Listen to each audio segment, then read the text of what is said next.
Hello friends, स्वागत है आपका अपने क्लास एनएसपी एकेडमी में। फ्रेंड्स, आज का अपना चैप्टर है समानुपात अनुपात। अनुपात समानुपात चैप्टर है आज का अपना, जिसको आज हम बहुत ही अच्छे तरीके से पढ़ेंगे। इसमें जितने भी तरह के प्रश्न किए जाते हैं, हमारे एग्जाम में पूछे जाते हैं, उस सारे तरह के प्रश्नों को आज हम डिस्कस करने वाले हैं। तो आपसे उम्मीद है, आपसे रिक्वेस्ट है कि आप अंत तक इस क्लास को जरूर देखें। यदि आप इस क्लास को अंत तक देखते हैं तो आपको ये बहुत ही अच्छे तरीके से क्लियर हो जाएगा। समानुपात अनुपात से जो भी चैप्टर का इस चैप्टर से क्वेश्चन रहेगा, आपको कहीं से कोई दिक्कत आने वाला नहीं है। आप इस चैप्टर को अंत तक, इस वीडियो को अंत तक जरूर देखें। तो आइए आज के क्लास को यहाँ पर स्टार्ट कर रहे हैं। तो देखिए, आज का प्रथम प्रश्न यहाँ पर क्या है कि यदि a अनुपात b बराबर 2:3 तथा b अनुपात c बराबर 4:5 है तो a अनुपात b अनुपात c क्या होगा। तो इस तरह के प्रश्न हमारे एग्जाम में किया जाता है, तो हम कैसे इसको हल करें तो उसी को आज सीखेंगे। इससे जितने भी तरह के प्रश्न होंगे, सभी तरह के प्रश्न को हम सीखेंगे। और यदि आप चैनल पर अभी तक नए हैं तो चैनल को सब्सक्राइब कर लीजिए, बेल आइकन को दबा दीजिए, ताकि जो भी वीडियो बने, जो भी आपके लिए क्लास हो, उसका नोटिफिकेशन सबसे पहले आप तक पहुँचे। तो आइए क्लास में ये फर्स्ट प्रश्न है, इसको हल करते हैं। तो देखिए क्या a अनुपात b 2:3 दिया हुआ है। तो 2:3 क्या दिया है, a अनुपात b बराबर 2:3, ठीक, ये दिया हुआ है। और क्या दिया हुआ है, तो b अनुपात c 4:5। b के सामने b को रख लीजिए, 4:5। b अनुपात c बराबर 4:5। यहाँ पर b ये 3 है, तो इसके सामने हम 4 को रखते हैं और 5 इधर साइड कर देते हैं। ठीक है, इतना कर लीजिए आप इसको बनाने के लिए। इसी तरीका सबसे बहुत आसान तरीका होता है। अब इसमें क्या करेंगे कि देखिए, 3 के सामने जो 5 के ऊपर और 3 के सामने जो ये जगह खाली दिख रहा है, यहाँ पर यदि हम अनुपात डालते हैं तो यहाँ एक जगह खाली नजर आएगा। क्या नजर आएगा, तो जगह। और यहाँ पर अगर हम अनुपात डालते हैं तो यहाँ पर भी देखिए जगह खाली नज़र आ रहा है। यहाँ पर इसके 2 के नीचे, 4 के नीचे जगह खाली नज़र आ रहा है। तो अब हम क्या करेंगे, यहाँ पर कोई संख्या रखना होगा। कौन सा संख्या रखें, ये बड़ा कन्फ्यूजन हो जाता है। 5 को रखें या 3 को रखें, ये कन्फ्यूजन होता है। तो जिसके सामने खाली है वो रखें। 3 के सामने खाली है तो आप 3 को रखिए। 4 के सामने इधर खाली है तो 4 रखिए, 2 को नहीं, 5 को नहीं। यहाँ 4 के पीछे तो 4, 3 के आगे तो 3, ये हम करेंगे। अब क्या करेंगे, तो यहाँ पर ऊपर नीचे करके गुना, 5 तिये 15 हो जाएगा। अनुपात 4 तिये 12 और 4 दूनी में 8। और यहाँ पर क्या आ जाएगा फिर, C, B और A, यानी A अनुपात B अनुपात C बराबर 8:12:15। यही इसका आंसर होगा, जो यहाँ देखिए कहाँ दिया है, तो B नंबर ऑप्शन में। तो इसका करेक्ट आंसर क्या हो जाएगा, B नंबर ऑप्शन।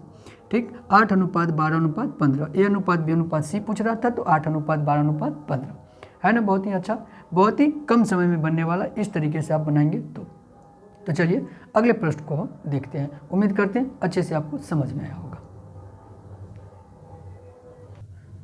आइए देखिए, प्रश्न नंबर 2 अपना क्या है कि यदि P अनुपात Q बराबर 2:5 तथा QR अनुपात Q बराबर 3:4 है तो P अनुपात Q अनुपात R का क्या होगा। तो इसको कैसे निकालेंगे, तो देखिए दिया है, जैसे हम फर्स्ट में निकालते हैं, P अनुपात Q दिया है कितना, 2:5 दिया है। और क्या दिया, R अनुपात Q। जरा देखिए यहाँ पर R अनुपात Q दिया हुआ है, तो यहाँ पर हमें क्या करना होगा, Q अनुपात R कर लेना होगा। तब हम Q के सामने Q रख के R को बाहर रख देंगे, तब होगा। आप जल्दबाजी में सीधे 3-4 अनुपात बैठा के निकाल लेंगे तो फिर गड़बड़ हो जाएगा। यहाँ सीक्वेंस भी देखिए, PQ QR होना चाहिए, PQ QR, तभी तो होगा PQR, क्या है ना, PQ QR होना चाहिए, तब PQR हो जाएगा। तो इसको हम क्या करेंगे, तो Q अनुपात R करेंगे। तो Q अनुपात R करेंगे तो यहाँ पर क्या आ जाएगा, R अनुपात Q है 3:4, तो Q अनुपात R निकालेंगे तो क्या हो जाएगा, 4:3 हो जाएगा। तो यहाँ पर हमें Q अनुपात R, तो ये क्या हो जाएगा, 4:3, तो 4:3। ठीक, अब इसके सामने 5 के सामने जगह खाली तो 5 भर देंगे, 4 के पीछे जगह खाली तो हम क्या करेंगे, 4 रख देंगे। ठीक, अब ऊपर नीचे गुना कर लेंगे, तो 5 तिये 15 हो जाएगा, 5 चौके 20 और 4 दूनी क्या हो जाएगा, 8। तो 8:20:15 P अनुपात Q अनुपात R। P अनुपात Q अनुपात R बराबर 8:20:15 हो जाएगा। जो देखिए कहाँ दिया है, तो C नंबर ऑप्शन में दिया है। तो करेक्ट आंसर क्या हो जाएगा साथियों, C number option correct answer, 8:20:15। ठीक है, तो चलिए नेक्स्ट प्रश्न को चलते हैं। तो चलिए नेक्स्ट प्रश्न नंबर 3 को अब देखते हैं। आइए 3 नंबर प्रश्न को देखिए क्या दिया है कि यदि M अनुपात N 3:4 n अनुपात O 5:6 तथा O अनुपात P 11:9। तो m अनुपात P क्या होगा। अब यहाँ 3 अनुपात दे रखा है, उसमें से एक पूछा गया m के साथ, m का अनुपात m p के साथ, m के साथ p का अनुपात पूछा गया। तो यहाँ पर देखिए क्या करेंगे कि पहले हम m n और n o का निकाल लेंगे, जिस तरह से अभी हम प्रश्न 1 और प्रश्न 2 में निकाले थे कि 2 दिया हुआ था तो हम m n o निकाल लेंगे, फिर उसमें क्या करेंगे o p जोड़ के फिर उसको निकालेंगे। चाहे तो आप एक साथ भी निकाल सकते हैं, एक साथ निकालने में भी हो जाएगा और अलग अलग से भी हो जाएगा। तो हम यहाँ अलग अलग करेंगे क्योंकि एक साथ करेंगे तो हो सकता है थोड़ी बहुत मिस्टेक हो सके। तो यहाँ पर जैसे देखिए m अनुपात n निकालेंगे, m कितना दिया है 3:4 और n अनुपात o जो दिया है कितना तो 5:6, ठीक, इतना दिया हुआ है। तो इसके सामने क्या आ जाएगा 4 आ जाएगा और इसके सामने क्या आ जाएगा तो 5। तो 6 चौका 24, 5 चौका 20 और 5 दिए 15। यहाँ तक तो आपको समझ में आ गया होगा जैसे हम 1 और 2 बनाए थे।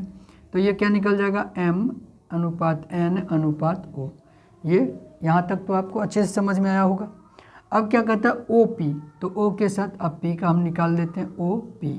तो O कहाँ पर है m n o, ये हो गया m, ये n और ये o, m n o। तो O हो गया, तो O के सामने हम O को रखें कितना है 11, ठीक, और क्या है तो P कितना है तो 9, ठीक है। अब देखिए जहाँ जहाँ जगह खाली है 11 के सामने यहाँ पर फिर 11 हो जाएगा, फिर 11 के पीछे 11 हो जाएगा और यहाँ 24 के आगे तो यहाँ हो जाएगा 24, ठीक है। ये क्या निकल जाएगा अपना, तो ये निकल जाएगा m अनुपात n अनुपात o अनुपात p, ये निकल जाएगा, ये चारों एक साथ। अब यहाँ पर 24 को 9 से 9 चौके 36, 3 9 दूना 18, 3 21, ठीक। 11 को 24 से गुना कीजिए, तो 11 को 24 से गुना करेंगे तो 24 इतना आ जाएगा 4 6 2 264 आ जाएगा, ठीक। अब 11 को 20 से गुना करेंगे, 11 दूनी 22, 220 और 11 को 15 से गुना करेंगे कितना आ जाएगा 15 यानी 165। अब यहाँ से देखिए आपका m का मान क्या हो गया, तो m हो गया आपका कितना 165 और p कह रहा है ना m अनुपात p, तो p क्या हो जाएगा साथियों 216। तो हमें क्या किया गया है कि m अनुपात p बताइए, तो 165 अनुपात 216। अब इसको देखिए तो कितना से कट जाएगा ये, तो 3 से ना, तो 3 से कट जाएगा तो 3 5 15, 1 3 5 15 और 3 से काटेंगे तो 3 7 21, 3 दूनी 6, तो क्या आ जाएगा 55 अनुपात 72 आएगा m अनुपात p। देखिए कहाँ दिया है डी नंबर ऑप्शन में, तो इसका करेक्ट आंसर क्या हो जाएगा डी नंबर ऑप्शन 55 अनुपात 72। उम्मीद करते हैं समझ में आएगा अच्छे से। तो अगर नहीं आया तो आप फिर से देखिए, इसको अच्छे से देखिए। m n देखे हैं लिखे हैं, फिर n o, फिर m n o निकाल लिए, उसके साथ o p को निकाले और बाद में फिर क्या किए कि m और p का मान रख के हम अनुपात निकाल लिए, तो 55 अनुपात 72 आ गया, ठीक। चलिए नेक्स्ट प्रश्न को अब हम देखते हैं। आइए 4 नंबर प्रश्न को आप पढ़िए क्या दिया है। यदि x अनुपात 4 समानुपात 81 अनुपात x हो तो x का मान क्या है। तो इस तरह से समानुपात का एक नियम है, क्या है वो जानिए कि जो ये फर्स्ट टर्म है, ये सेकेंड टर्म है और ये क्या है तो थर्ड टर्म और ये फोर्थ टर्म। तो इसमें एक नियम आता है, समानुपात का एक नियम होता है क्या कि फर्स्ट टर्म का साथ जो फोर्थ टर्म का गुना कर दें तो वो सेकेंड टर्म और थर्ड टर्म के गुना करने के बराबर होगा। फर्स्ट गुने फोर्थ बराबर सेकेंड गुने थर्ड, ठीक है। तो यहाँ से जैसे देखिए फर्स्ट और फोर्थ को, फर्स्ट में क्या है x, फोर्थ में क्या है तो x और सेकेंड टर्म क्या है तो 4 और थर्ड क्या है तो 81, ठीक है। तो यहाँ से क्या आ जाएगा x² और यहाँ क्या आ जाएगा 4 गुने 81 और अगर x निकालें तो रूट के अंदर आ जाएगा 4 और 81, ठीक है।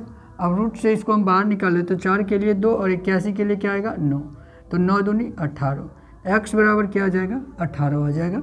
और यही हमसे पूछा गया था कि x का मान क्या है, तो x का मान क्या है तो 18, ए नंबर ऑप्शन इसका करेक्ट आंसर हो जाएगा, ठीक। इस नियम को याद रखें कि फर्स्ट गुने फोर्थ और सेकेंड गुने थर्ड, तो ये आसानी से इस तरह के प्रश्न बन जाएंगे, ठीक है। चलिए नेक्स्ट प्रश्न को आप देखते हैं।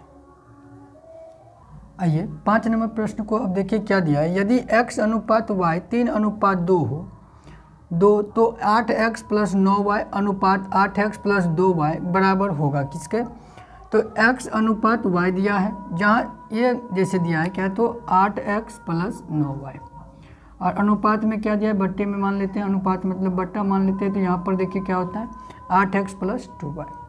अब यहाँ पर देखिए क्या है कि x का मान कितना है, तो 3, 8 गुने 3 प्लस 9, y का क्या रख सकते हैं, तो 2, और 8 गुने 3 प्लस 9 गुने 9 कहते हैं, यहाँ पर कितना है, तो 2, 2 गुने 2, ठीक।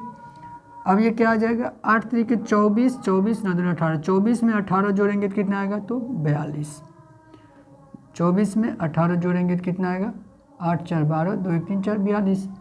और यहाँ पर देखिए कितना आ जाएगा, 8 3 24, 24 में 4 जोड़ देंगे तो 28, 42 बटे 28।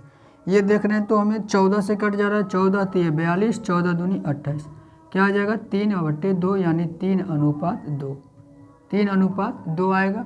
और यही पूछा गया है कि इसका अनुपात क्या होगा, तो इसका अनुपात 3 अनुपात 2 होगा, जो ए नंबर ऑप्शन में, इसका करेक्ट आंसर क्या हो जाएगा, ए नंबर ऑप्शन हो जाएगा। तो साथियों आज के क्लास में ये 5 क्वेश्चन हुए हैं, अगले क्वेश्चन जितने भी तरह हैं वो अगले क्लास में करेंगे। तो आज के लिए यहीं तक। आपको कैसा लगा आज का क्लास, अच्छा लगा हो तो लाइक कर लीजिएगा, दोस्तों के साथ शेयर कर लीजिएगा, चैनल पर नए हैं तो चैनल को सब्सक्राइब कर लीजिएगा प्लीज़, और नोटिफिकेशन वाले बटन को, बेल आइकन को जरूर दबा दीजिएगा। तो आज के लिए यहीं तक।